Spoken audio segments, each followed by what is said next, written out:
bankruptcies for casinos and hotels, and basically he's pumping dumps. But then he looked. Yeah, guys, it's not looking good, right? Because if this is coming from Alex Jones, one of the biggest pro-Trump guys out there, like literally I stopped rocking with this guy because of how I felt like he was just always siding with DJT no matter what he did, right? For the second time in a week and a half, President Trump has come out and viciously attacked myself and other prominent people that have warned about the Iran war being a total disaster, which has been proven to be. He calls me a low IQ loser and all the rest of this stuff. We can have a go. Now I'm fired, and he endorses the Democrat Party lawfare against me that the CIA and DOJ ran publicly, and that the same groups that targeted him ran the Paul Weiss law firm that did a $40 million settlement with him last year and admitted to criminal activity. So he's now siding with the actual criminals. But let's talk about the bigger issue first here.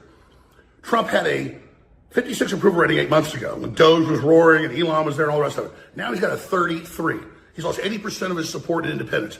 The Republicans are going to lose the midterms massively coming up in just 7 months. And even Susie Wiles has told him that and told the press all that this needs to stop. But he doesn't care. He is committing political suicide for our own movement. And he's turning against all the major pillars of the movement, blocking RFK Jr., trying to get rid of the poison shots all of a sudden, giving total liability protection to deadly glyphosate, Roundup. He goes on and on.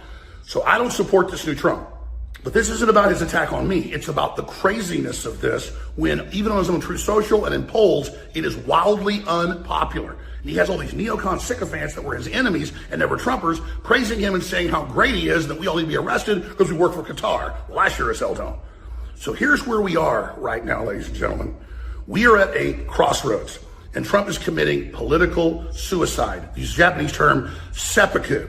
No one who has any brain cells can deny that fact. And as I said when this war started back on March 1st, it came out 5 days before that the intelligence agencies in the Pentagon gave him a report saying 92% chance this fails. Israel's lying to you. Iran's not about to attack us with a nuclear weapon.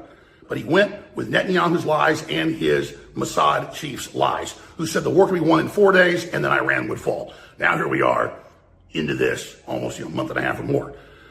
We've been proven right. I'm a loyal American. I supported MAGA because so much good was done compared to the Democrats. This is a new Trump.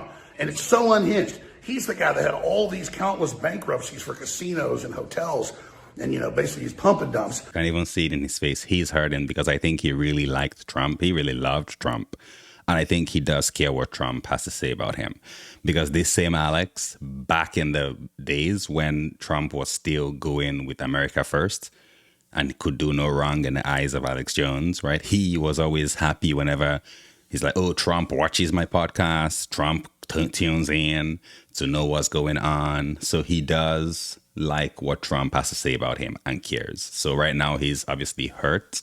He feels probably betrayed because that's what happened to him. He was betrayed. But let's just get that right.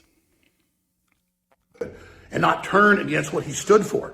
But I'll tell you this, we are shutting down May 30th because the Texas receiver is cutting off.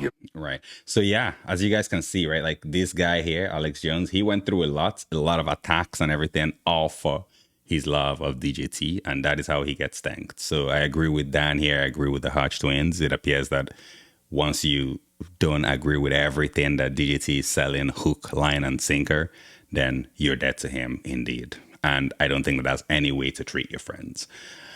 But yeah, like, let me know, guys, in the chats. Like, I really think, like, the bigger issue here isn't even just Trump, right? I think the bigger issue is how quickly things can escalate, especially when you're dealing with a nation such as Iran. This isn't one of those situations where you can just test the waters, right? With Iran, he should have known, obviously, that they had a chokehold on the Strait of Hormuz.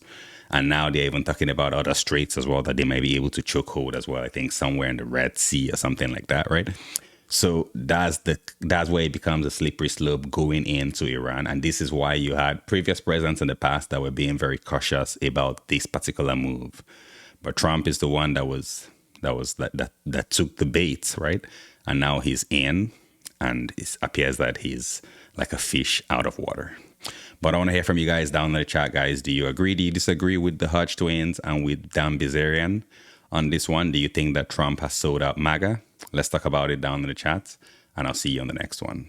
Oh, and also, guys, I'm doing a solid push right now to get to 1,000 subs. We're currently at 852. I really want to thank you guys so much. Those of you that have already subscribed, thank you for rocking with me. Thank you so much. I couldn't have gotten here without you guys. Help me out. Let's get to the final 148 subscribers. And I'll see you on the next one. Peace.